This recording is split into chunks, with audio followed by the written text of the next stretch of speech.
ধর্মের পথে শহীদ যাহারা, আমরা সেই সে জাতি, সাম্য মৈত্রী এনেছি আমরা, বিশ্বে করেছি জ্ঞাতি। আমরা সেই সে জাতি, কেবল মুসলমানের লাগিয়া আসেনি কো ইসলাম। আল্লাহ মানে কার লেখা? কার লেখা? ঠাকুর কি লিখেছেন? রং ছড়াই রাঙা মাটির পর,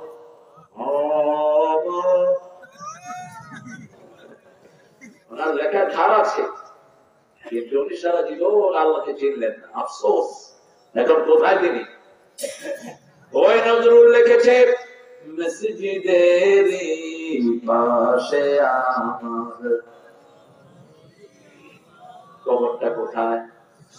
মসজিদে কোথায়? চলিলে আছে জন্ম, মৃত্যু কোথায়? কবর কোথায়? চাইতে হবে কার কাছে? চাইলে তিনি দিয়ে দেন, আমরা চাইবো কার কাছে?